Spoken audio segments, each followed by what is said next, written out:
We're so pleased to welcome you all today to discuss our report on guiding principles and inspiring actions to operationalize the resolution to reduce urban violence. We'll spend the majority of our hour together discussing the inspiring actions that are contained in this report and the importance of building a collective movement to significantly reduce all forms of violence, which is, of course, the aspiration contained within Sustainable Development Goal 16 and 16.1 target. Before we get into things, I'm very pleased to turn the floor over to my colleague Martino Maraglia from UN Habitat. Martino is the Human Settlements Officer at the SDG Localization and Local Governments in the Urban Practices branch at UN Habitat. And before joining UN Habitat, where it sounds like he's been for the past couple of years, and Martino worked in Algeria as a development expert on democratic governance. Martino, the floor is yours for some opening remarks, please. Go ahead. Thank you very much, Rachel. I hope that you can hear me well.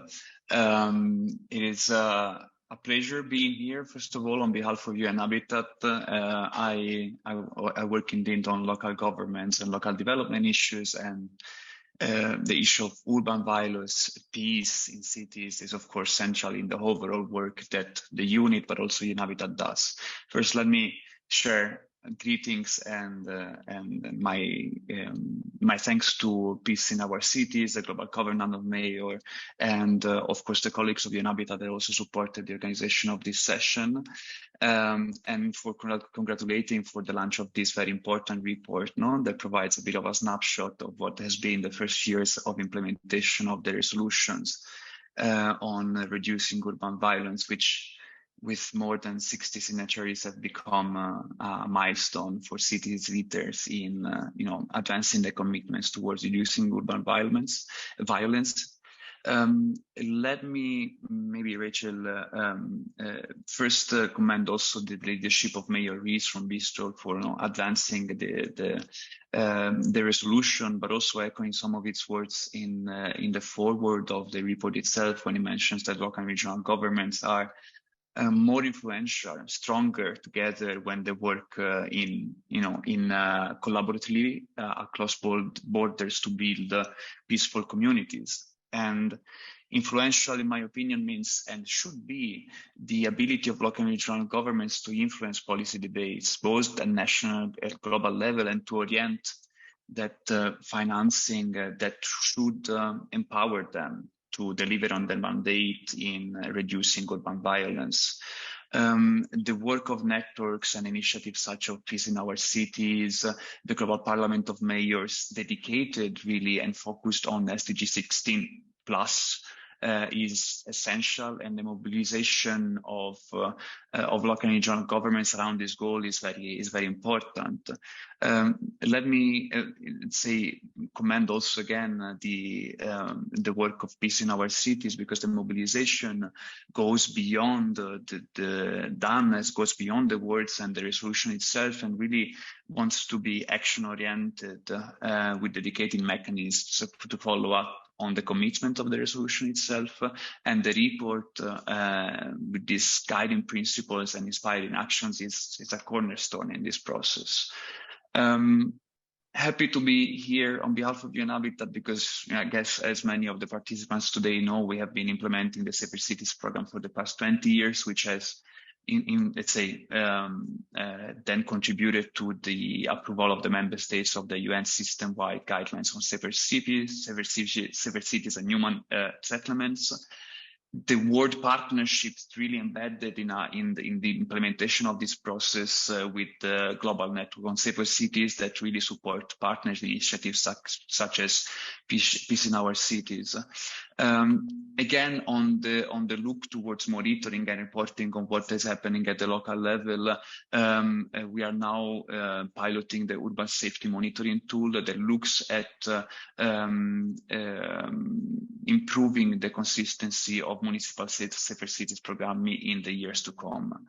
But let me conclude here, Rachel, and then I won't take too much of your time on connecting some of the work that we are now doing in supporting monitoring of the Sustainable Development Goals, so including SDG 16 and targets 16.1 through the support dedicated to voluntary local reviews.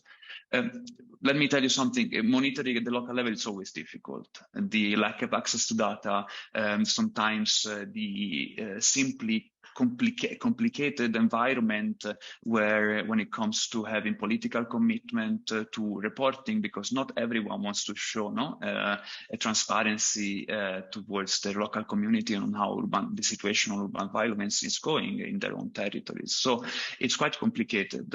But we have few examples of cities that have been reporting on violence and peace in different ways. Some choose to report on the goal itself, so they adopt a review by goal structure, whereas the review of goal 16 is detailed target by target. And some others, such as in Mexico City, they adopt priority areas where the goals are grouped. And the example of Mexico City is interesting because the VLR is divided in 6 axes, and one of these is zero aggression and more security in the city. So they really put reducing violence at the center of their VLR. And then, in terms of topic and thematic, the issue is addressed in 3 different ways. Some really focus on policies to reduce violence and insecurity, such as Bristol itself or Los Angeles. Some others integrate the reduction of violence and into the presentation of policies to address inequalities, or maybe to reduce gender violence, such as the Basque Country or Stockholm. To conclude, 2 things. 12 out of the 60 city signatories of the resolution on reducing violence have produced VLRs. And I think that these cities could have, in the spirit of the network and the partnership that we discussed before, could have that specific role in pushing the other cities that are already committed to reduce violence and to report on their action to reduce violence, to adopt the VLR tool and to integrate the component of violence and peace into their reporting. The second point is that actually in 5 days, there is going to be the official launch of the Secretariat and the Office of the Local 2030 Coalition, which is the UN-wide initiative on localizing the SDGs. And there's new offices now in Bilbao, thanks to the support of the whole government support from Spain. And I hope that the Local 2030 Secretariat will put an emphasis on reducing urban violence. And I think that that's something that we can together advocate for.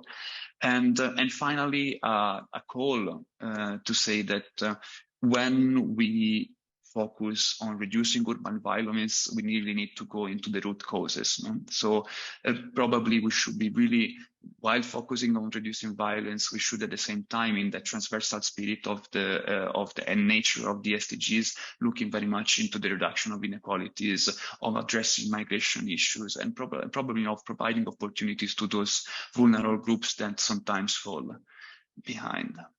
I will leave it here to you. My colleague Juma is here in the room to reply to more of the questions related to the specific work of UN Habitat on violence.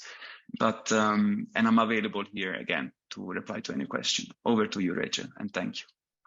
Perfect. Thank you, Martino. That was a great introduction. I want to underscore as well a couple of things that you said, including the importance and difficulty in accessing data, and also the importance of thinking in an integrated way across the different component parts of the SDGs, if you're someone who thinks about SDGs, or across the component parts of what actually drives and facilitates violence, if you're somebody who has no idea what the SDGs are, which of course is true of many people. And also what you said about encouraging cities who have not maybe adopted a voluntary local review of VLR to do so. And Martino, if anyone is interested in doing that, is here to help. I don't know, Martino, if you can put maybe your email into the chat for people to access, or Juma from UN Habitat can as well. So thank you so much for those welcoming remarks. Let me take a moment for those of you who are not familiar with Peace in Our Cities to describe the network very briefly, and also the origins of this report, which you should have received in the invitation to this webinar, but we will put a link to the report in the chat as well for those of you who have not seen it. So Peace in Our Cities is a network of 23 cities and roughly 40 community-based and international partners, which has quickly established itself as a nimble, unique, and urban platform with the promise of outsized impact to build peaceful communities around the world. We're a network dedicated to accelerating urban investment in preventing and reducing violence, resourcing partners for long-term success, and providing them with technical knowledge and know-how to deploy resources effectively. In 2020, Peace in Our Cities partnered with the Global Parliament of Mayors, which many of you know, a unique global governance body of, by, and for mayors, to put the spotlight on the problem of urban violence and the potential of mayors to influence peaceful solutions. Our resolution to reduce urban violence, drafted in 2020, was the first of its kind. The resolution received cross-regional support from over 60 mayors, as well as urban networks representing over 1,500 cities around the world. The resolution also received support and acknowledgement from UN Secretary General Guterres. As you can read in the report, the resolution sets out 11 basic commitments to deliver safety and security in cities. These commitments are informed by science and good practice and have been developed by experts and practitioners from around the world. I underscore the word science because there is science and knowledge backing up what is essential to reduce urban violence, something that I think we need to just continue to reiterate. In early 2022, so at the start of this year, we organized a meeting entitled Cities at the Global Policy Table to obtain guidance of supporting mayors of the resolution to help us inform next steps.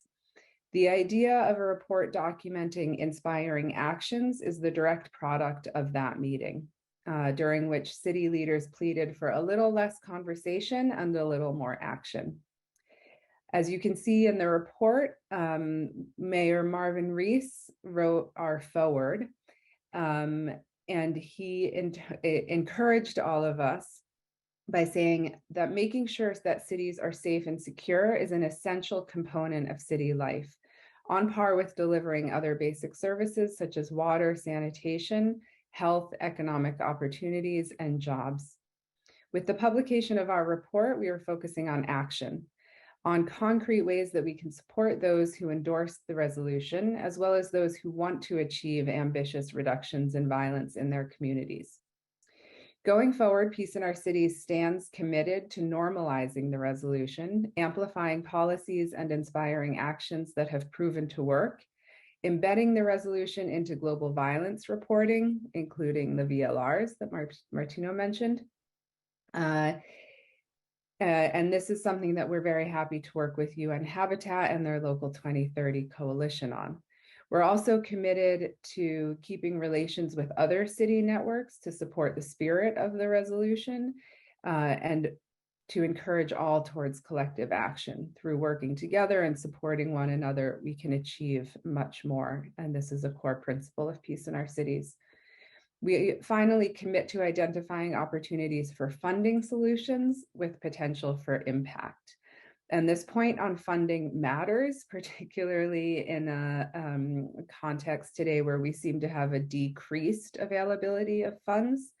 Again, Mayor Rees from Bristol in the UK and his comments recently reminded us that goodwill and good intentions are not enough on their own. Our people need training, mental health services, good homes, recovery, and opportunities. This requires spending, which is a critical investment in the resilience, productivity, and wellness of our societies. We believe working together across cultures, city contexts, and challenges is a way to inspire not only action, but funding to support action. Mayor Rees also compelled us, quote, "We are most influential when we work collaboratively across borders and on shared goals. Together, we can increase our ability to leverage the scale of investments needed to build more inclusive communities, and we can directly impact the lives of so many people. Now is the time to increase action at the city level. It is the time for us to lead. So with that, I'm very pleased to introduce the four speakers that we have with us today. Dr. Hernan Flum, who is the primary author of the report and will present its main findings. Dr. Flum is a visiting assistant professor of political science at Trinity College and an independent consultant on crime, violence, and insecurity. After Dr. Flum, we'll be hearing from 3 representatives of cities and organizations that were featured in the report. Werner van Hurl represents the city of Mechelen, Belgium, where he serves as the head of the local prevention and public safety department and advises the city council on urban safety strategies. Yesid Pelaza Mosquera, forgive my pronunciation, represents the Archdiocese of Cali in Colombia. Yesid is the coordinator for the Reconciliation and Peace Directorate and the founder of the Urban Peace Councils of Cali. And then we'll be joined by Supreet Singh, representing Safe City from the Red Dot Foundation. Supreet is the COO and director of Safe City, which is a platform that crowdsources personal stories of sexual harassment and abuse in public spaces to aggregate data. With those introductions, Hernan, trying to find you on my screen, I turn it over to you to share with us the excellent report that you've done. Please, the floor is yours. Thank you very much, Rachel, and a pleasure to see so many familiar faces who I've worked with over the last couple of months and who are featured in the report in various ways, and just to stress that this was genuinely a very rich collaborative effort with Peace in Our Cities and with the different city representatives that are featured in the report. So if I may, I just want to quickly share a presentation with you, just to give you a quick visual sense of this, what's included in this report, just to share some quick insights from it. So as Rachel stated, this report originated in the, so it's based on the resolution signed in 2020 by mayors from 60 cities, and something that, as she stressed, is essential in the movement of global policies to tackle urban violence, and its importance is also demonstrated by the support that it has received from the international community, including by the UN Secretary General, and that led to the roadmap to operationalize the resolution through principles and inspiring actions.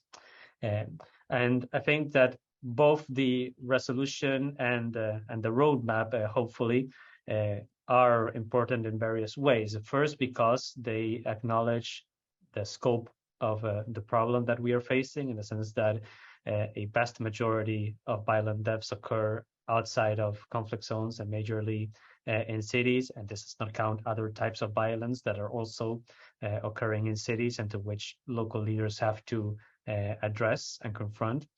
It also, secondly, shows a major political commitment by the local leaders, together with a concrete goal, which is the first step in moving towards and achieving an objective, which is to reduce urban violence.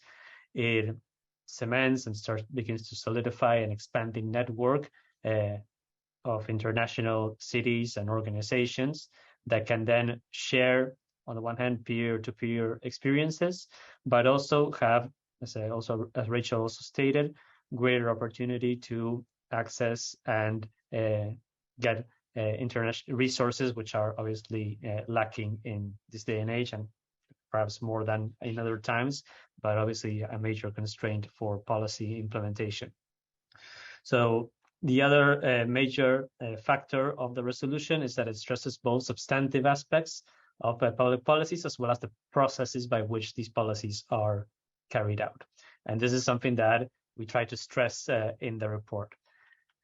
So to add about to stress the relevance of the resolution at this time, I think that it is particularly important in the context that we are facing, both because of the enduring COVID pandemic and the war in Ukraine. Not only the pandemic generated increase in various types of violence in various cities, including homicides and gender-based violence, but also an increase in social polarization, a decrease in financial resources available to local governments, and in many cases, a number of social protests against the police, which reduced its legitimacy. And I think that initiatives such as the resolution and hopefully this report are important in the sense that they allow us to some extent, avoid fatalism by seeing that we already have a vast wealth of data on what works in order to address these problems, that we have a vast a compendium of evidence-based policies that we can implement, and it also gives us an instrument to share these experiences and inspiring actions. So in terms of the content, the main things that I want to stress in the report is so I would say probably the main principles of public policies oriented to reduce urban violence. So first is that they should be balanced in the sense of containing both aspects of law enforcement, but also targeted social prevention. They should address violence in an interrelated or integrated way, similar to what we were talking about before, but also not thinking just about the short-term apparition of violence, such as, for instance, gang-to-gang retaliation, but also the long-term effects of violence, how these carry over time and even across generations.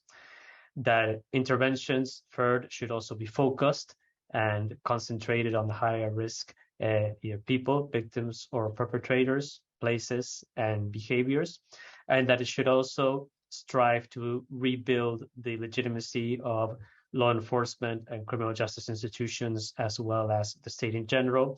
And this not just for moral, but maybe for instrumental reasons, because it makes the policies that are implemented more capable of being effective. So some of the examples that illustrate these guidelines are perhaps more well known, and they have been broadcasted since the beginning of various ceasefire initiatives, either in Boston or in Oakland in the United States.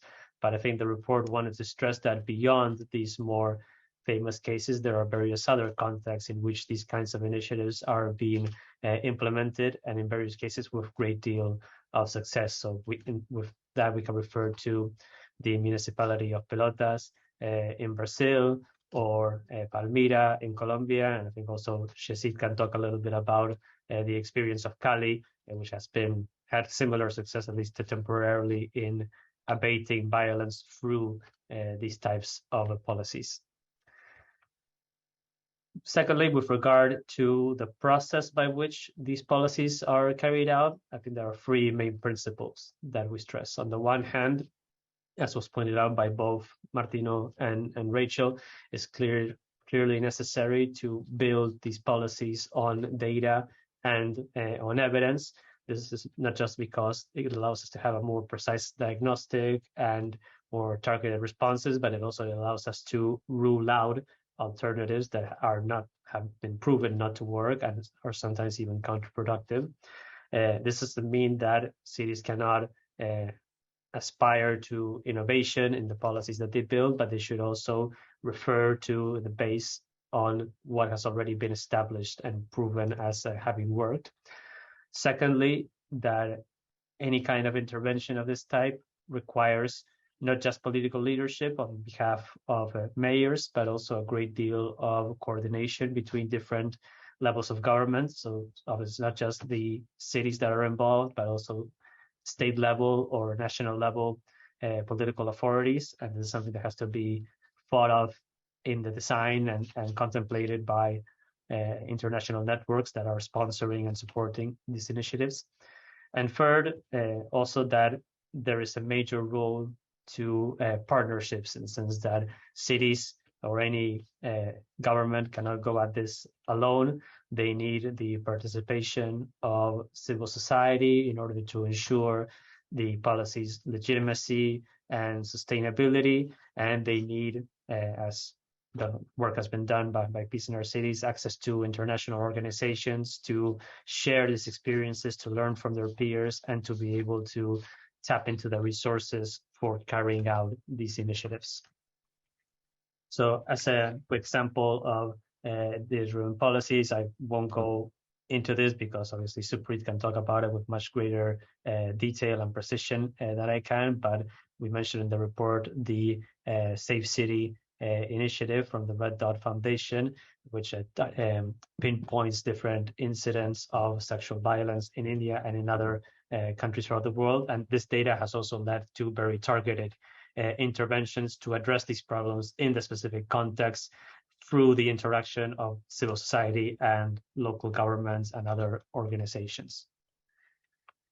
And I also want to finally stress that while we often refer to the role of civil society as something that is, in a sense, optimal or beneficial from a moral perspective, that civil society should be involved. This is not just simply something to sort of like attract donors and look good in a presentation, but it also has real implications on cities' capacity to reduce violence. So, for instance, there's been research that shows that in any city of 100,000 people, every new organization that is formed to confront violence and build stronger neighborhoods led to about a 1% drop in violent crime and murder.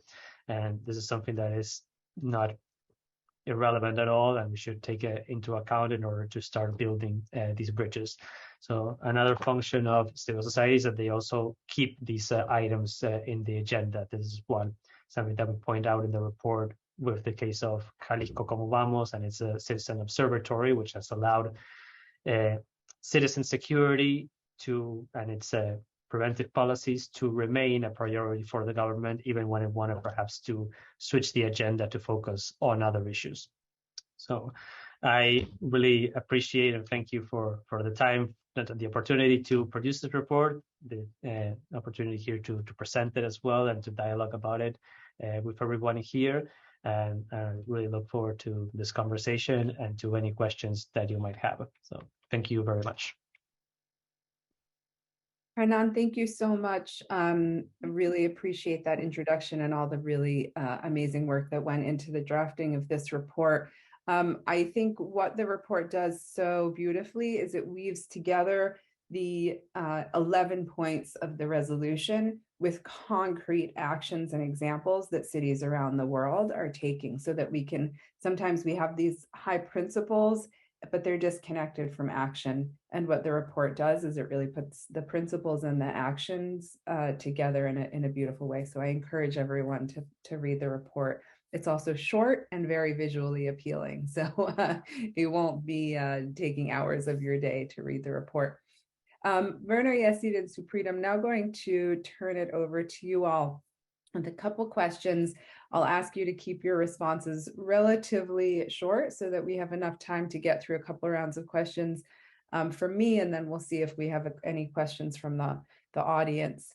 So Werner, I'm going to start with you and ask you if you could briefly introduce the action that was described in the report from Mechelen, and perhaps expand a little bit on the importance of preventing cyberbullying and its relationship to peace in the community in the streets of Mechelen. Please, the floor is yours.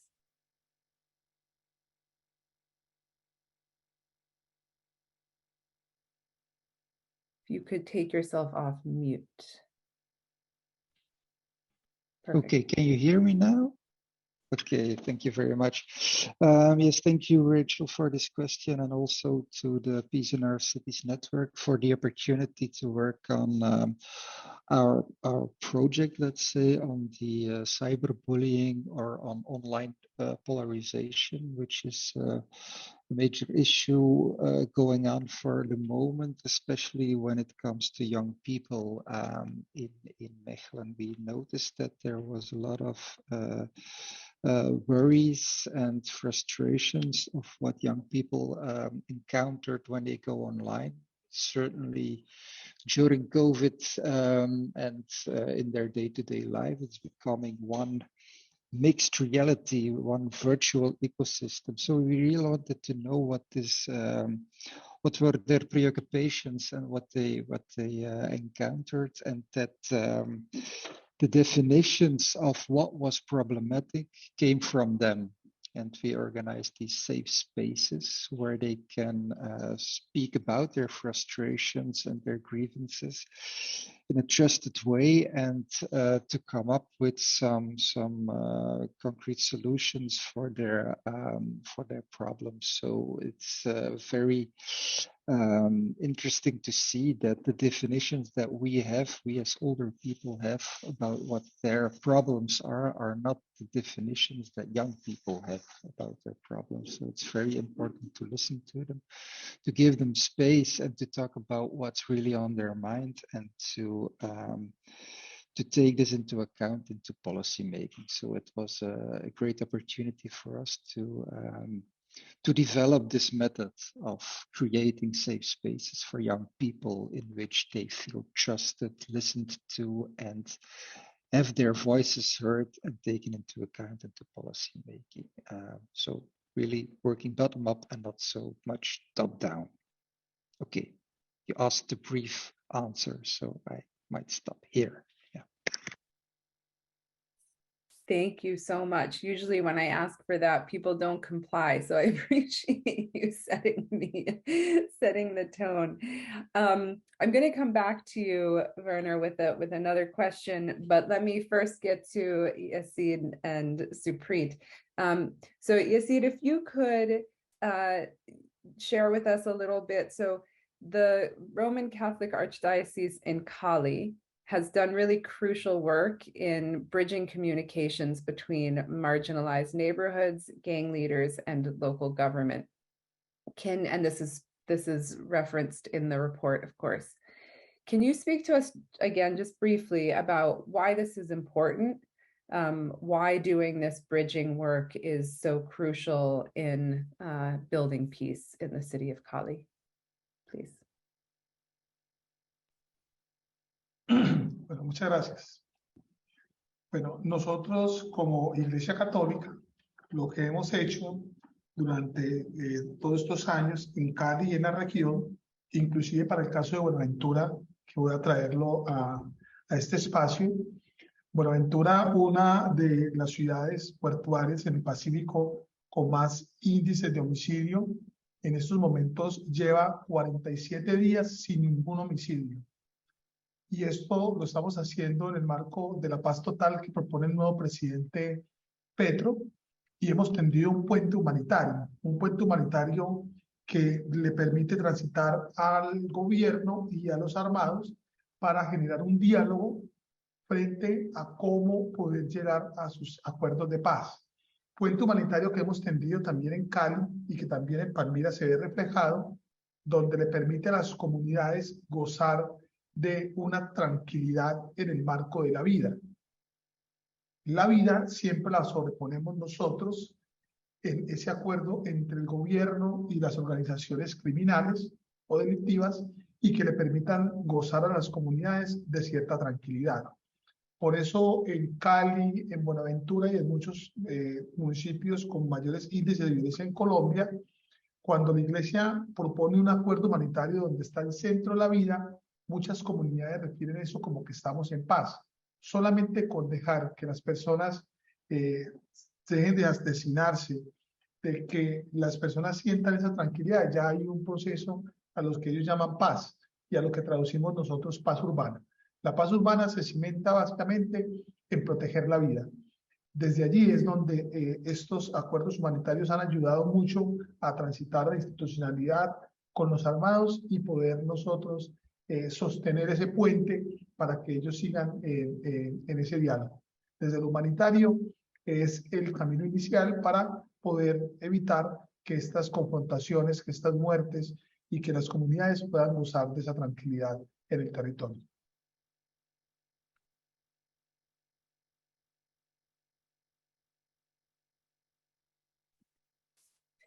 Thank you, Yasid. Appreciate that. I will come back to you as well to learn more about the work that you're doing. And I'm going to come back to both of you on this point about cost effectiveness and funding and types of investments. So teeing you up for that. But before we do, Supreet, I'd like to turn it over to you to speak to us a little bit about Safe City, which is an initiative that uses crowdsourced data to map cases of gender and sexual violence across India, but also other countries, including Cameroon, Kenya, Nigeria, and Nepal. Can you just speak to us about the benefit of gathering this type of data and what patterns have been revealed and what changes have been inspired, please? Thank you, Rachel, and thank you for inviting us here. And Herman, I went through the report very fleetingly today, but it's amazing. I loved what I was reading, and I'm going to finish it over the next weekend.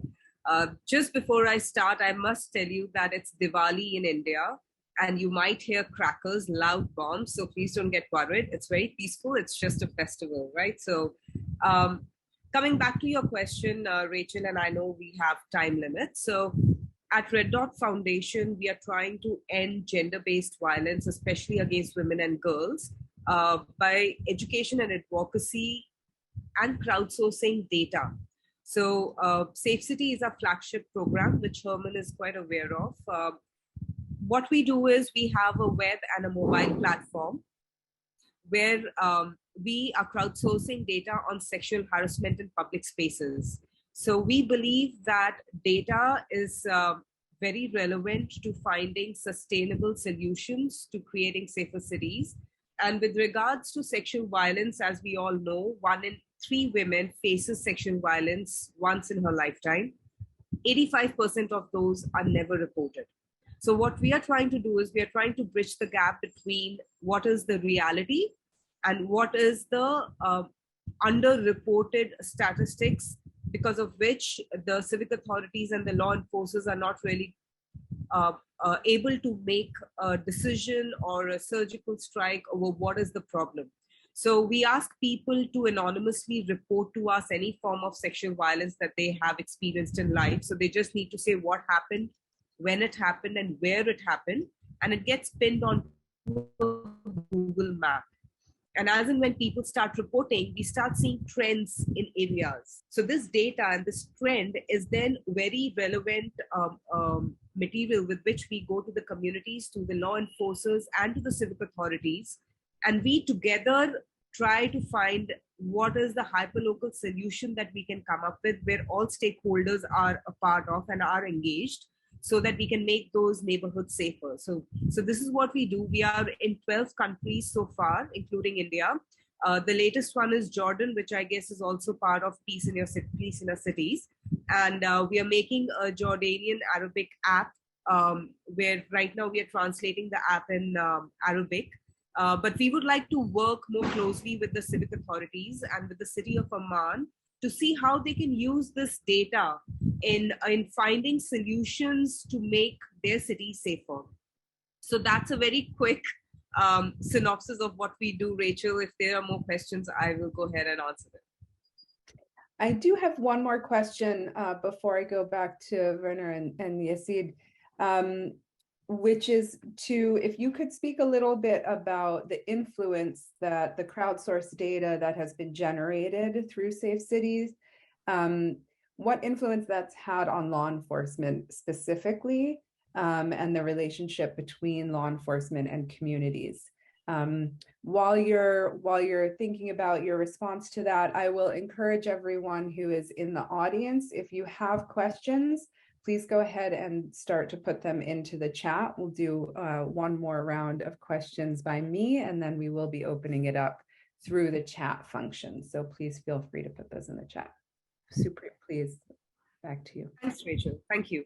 So, our data is open sourced. It can be seen by anyone, can be used by anyone. Individuals use it for to be situationally aware of where they are. What does the area look like? Are there any reports of any form of sexual harassment at any particular time of the day? Do they need to navigate around that time? Do they need to go with somebody or maybe choose another place for meeting if in case they're going out for a meeting?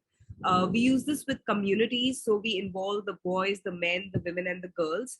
We show them the data. And then, once you have in solidarity spoken of something that's happening in their area, then people open up and talk about it also. Subjects which are very taboo, when they see data which is supporting that particular problem in their area, people get more inspired and they get encouraged to share it. And as and when other women and girls share their problems, share what they have faced, the men and boys also become a part of finding a solution to how to resolve it. So it's been a very, very strong and integral part of all the work we've done across communities in India. And we have seen some amazing changes. So I'm just going to give you a quick example. In Delhi, which we all know is one of the biggest places where women are harassed or face violence, there's a small little illegal settlement called Sanjay Camp. And we found data on our app which said that there is a lot of eve teasing. There are a lot of pictures which are taken of girls and women while they are going to the community toilet. So we went to the community, and as we entered the community, we saw that there was one community toilet which was used by 250 families of that community. So, these settlements don't really have private toilets. They use a community toilet. And right outside the gate of the community toilet, there was a huge green sofa, and there were men and boys sitting there. There were at least 12, 13 boys and men who were sitting there. So while we walked in, somebody even, whistled at a colleague of mine, and she said, listen, why don't you come? We are going to so-and-so place, and we're going to have a chat with all of you. So what we realized was that when the girls had to go to the toilet, these men would call out names, they would comment on them. They had broken the locks to the toilet so anybody could enter. So they always needed somebody to go with them to stand out business. The windows were broken. Men would come and take pictures while they were inside. So the girls were basically not going to the toilet unless and until there was somebody with them, or they were waiting till night to visit. So when we started talking about this, that one boy who whistled, he was also somewhere in the back listening. There were only girls and women in the room. And they said that, these people are our family members. This is a Muslim community. So they said, we know these people, somebody's cousin, somebody's uncle. We don't know how to tell them that this is a problem. And the boy heard us, and we said, what do we want to do? So they said, we want to educate them, inform them that it is troubling us. It's really affecting us. And a lot of us are traumatized by what's happened, and we can't really share what kind of violence that goes on in that toilet. So, so they decided that they're going to paint the walls of the toilet with actual depiction of how they were being harassed there, and the Indian Penal Code. Those are the crime, the law which says that this is crime. So they actually painted it. The girls painted it. We were very worried that this is a small community, close-knit community of Muslims. We don't know what could happen to these girls who were coming and doing, painting these walls while they were watching, the men were watching. So the next day when we went back, the sofa had disappeared. There were no men there. And that one boy who whistled, the first day we entered that community, he's become an ambassador of Safe City. And he makes sure that those spaces are safe. In fact, he's helping girls get educated. He's taking them to school just to make sure nobody is eve-teasing them on the way. So this is just one example of how communities use this data. The police, for that matter, we had an area in Bombay. This was one of the first data drives that we had done. And the data that we collected was about chain snatching. The community was still opening up to talk about sexual violence.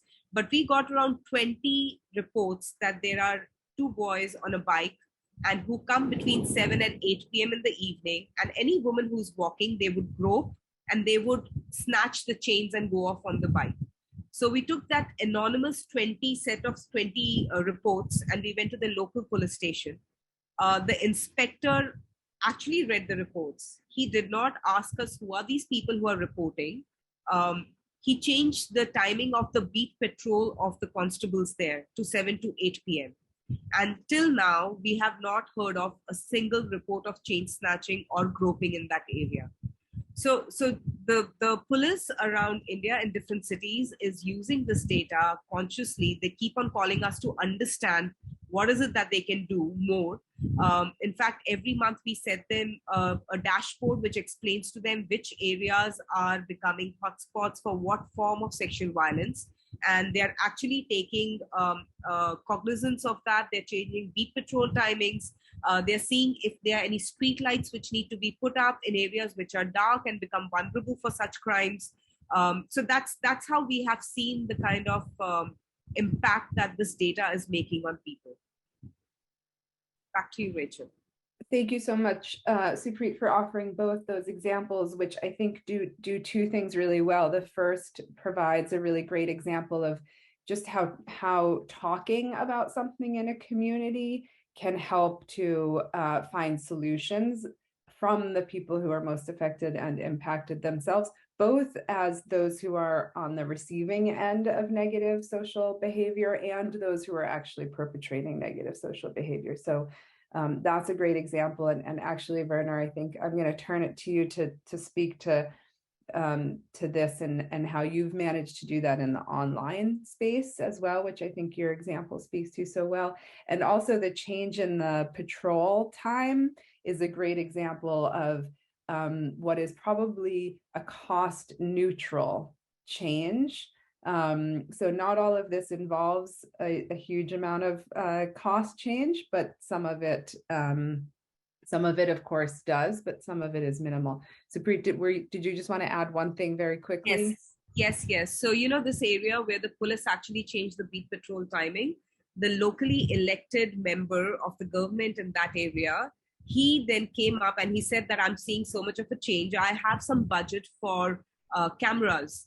And he said, I didn't know where to put them up. But now that we know this is a problem, he actually put cameras outside, so which feed into the police station. So, they get to know if there's any crime happening. So just to say that there's a way of how you can budget your spends as well with this data. Thanks, Rachel. Perfect. Yeah, great example. So Werner, can you speak to us, I guess, about both of these things, sort of how bringing youth together to talk about the experience of online violence has shown a light on what's happening in what otherwise can be a very private space, and how that maybe has inspired some change. And also to the point on funding, sort of how this has proven to be a cost-effective strategy for the city of Mechelen in engaging youth and preventing them from falling prey to negative influences. Please, the floor is yours. Yes, I think it's very important that there is a mixture between on and offline work. If you are just trying to reach out from behind your computer to young people in an online chat room or gaming space or whatsoever, it's very difficult because you can be anybody and so on. What we did was we fell back on our partnerships that we have with youth work and with schools and so on. So we already have this trusted environments and this trusted relationships between professionals, let's say, and young people who are doing the work. And that seemed very interesting. The trust is very important in this matter. So you can have this safe environment for them to trust what they are who they are working with, and it's quite cost effective working in a normal way like that, meaning that you have a lot of eyes and ears available, just young people doing their thing, what they were doing from day to day online, and see what happens in that reality, in that virtual reality, in that space, let's say. Because it's not about looking for those people who are creating and who are disseminating hate speech and so on. That's not our job as youth worker and as prevention worker. We want to create this resilience with young people. We want to have ambassadors who can themselves help their friends, help their fellow students.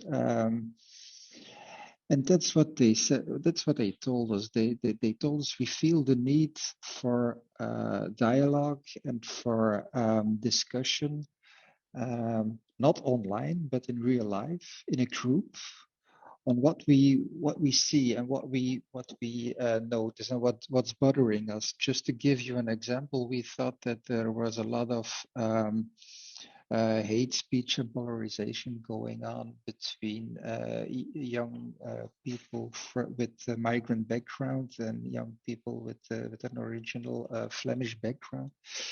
That doesn't seem to be the case, or at least not something that the group of young people that we worked with mentioned as the biggest issue. The biggest issue from them was this body shaming idea, and young girls, certainly young girls, going online and having some indecent proposals of everybody you do.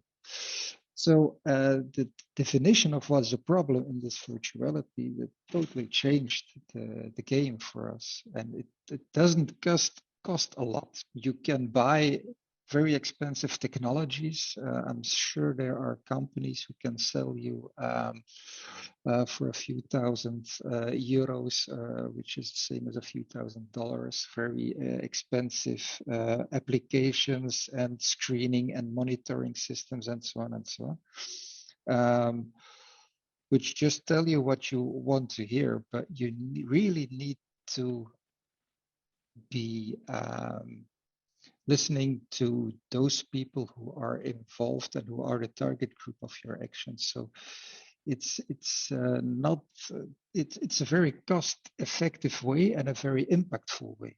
Just giving people space and room to talk about what's on their minds, what they really need as problem and as solutions, and not something that you define as a top-down problem. So yeah, that's quite surprisingly. It doesn't cost a lot of money to talk to young people, but it's an open door that I kick in as I say this. But when it comes to this virtuality and this online and this polarization, we tend to look at this very expensive technologies or new technologies, but in fact it isn't necessary to look for this type of methods.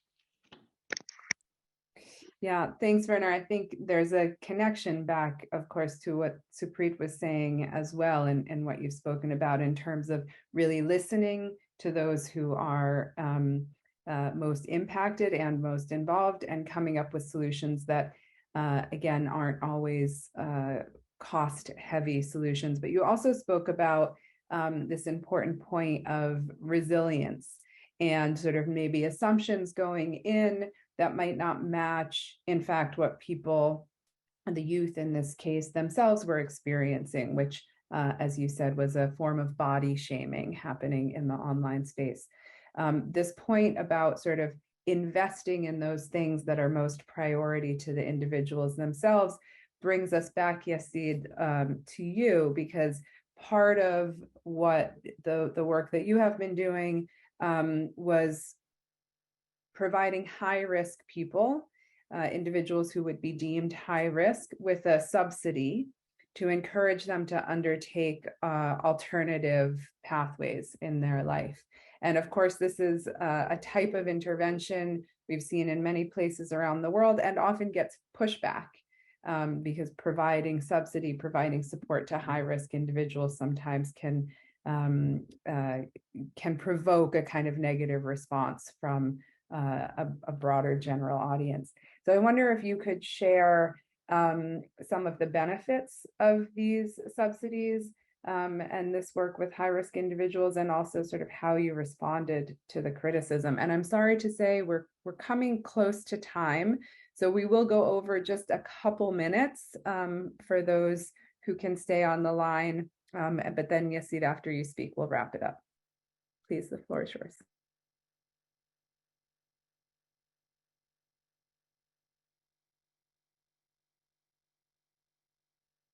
Bueno, sí, básicamente ese recurso económico que se le da a estas personas es un recurso económico que ayuda a que estas personas que están en una condición de ilegalidad puedan trabajar su proyecto de vida y con estos recursos poder subsistir. Estamos hablando de cambiar una dinámica de una economía ilegal a una economía de un recurso bien habido. Nosotros comprendemos que la violencia que persiste en esas personas, en esas condiciones, es parte de su comportamiento, que hablamos ahora, es un tema generacional que viene en estas familias. Estas personas, para poder salir de esa condición de ilegalidad, necesitan poder tener una oportunidad económica.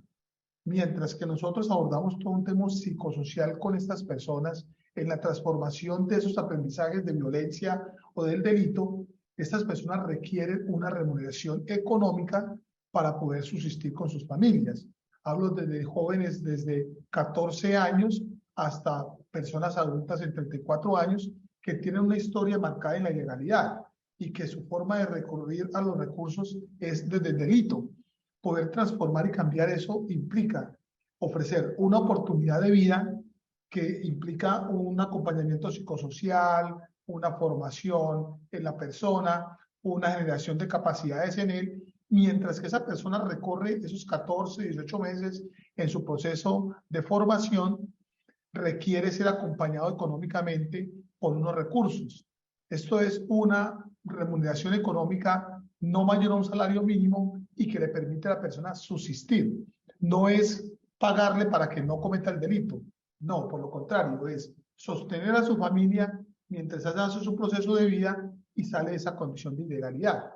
En este gobierno, el presidente Petro está proponiendo esos intensivos para 100.000 jóvenes que van a salir de todos estos grupos al margen de la ley, inclusive los que están en el ELN, de poder recibir su remuneración económica, pero estar en un proyecto de vida desde la resocialización, desde lo psicosocial, desde el empoderamiento de emprendimiento, para poder que esta persona pueda salir de esa condición de ilegalidad. Entonces, no es pagar para que la persona deje el delito, sino generar un recurso para que la persona haga su proceso de transformación y pueda con este recurso sostener a su familia.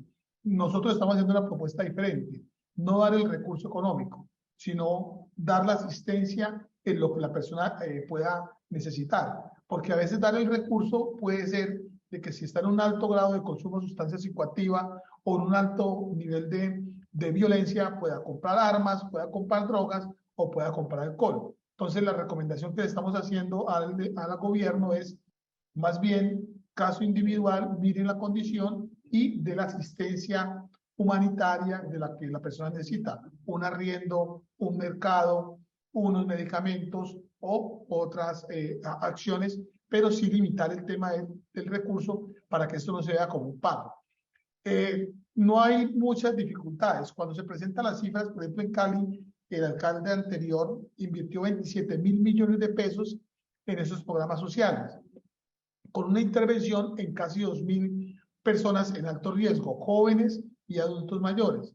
Cuando presentaron los resultados al Consejo Municipal, presentaron cifras de disminución de homicidios frente a 27.000 millones de pesos que gastaron. Entonces muchos dijeron que eso no corresponde, que eso no sirvió para nada. No podemos presentar inversión de recursos en disminución de homicidios. Tenemos que presentar inversión de recursos en transformación de vidas, transformación de familias, transformación de la sociedad. Si hubieran medido esto como transformación social y no como disminución de muertos, quizás no hubiéramos tenido tantas dificultades como ha tenido la ciudad al decir que se gastaron 27.000 millones de pesos en darle plata a esos muchachos y disminuir muertes. Ahora las muertes han aumentado, ¿sí? Entonces se ve que es una inversión que se perdió. No se perdió, porque muchos de los jóvenes que recibieron este auxilio y este acompañamiento psicosocial transformaron su vida y ahora son grandes líderes que promueven la prevención de violencia en los territorios. Entonces había que hacer esas observaciones y se las ha hecho el gobierno. Nunca medir inversión de recursos en disminución de homicidios, sino en transformación social.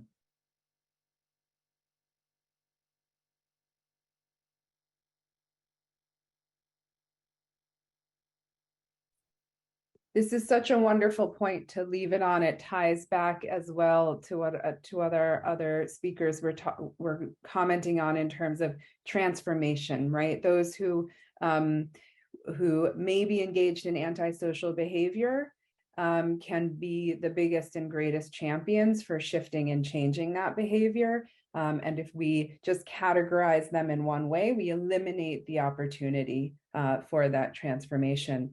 I'm so sorry that we have to cut it off there. We are out of time, but I want to thank all of our speakers so much for providing real, practical, specific, city-based examples of actions that are taking place on a daily basis to reduce violence and build peace. It's what we're all here for. So it's inspiring to hear from all of you. I hope this provides some connections between folks as well as inspirational ideas. I want to hugely thank Hernan for all of the work that he put into pulling this report together. And his email, I think, was at the when in his presentation. So feel free, Hernan, I hope it's okay to say this, to reach out to him. He's a wealth of knowledge.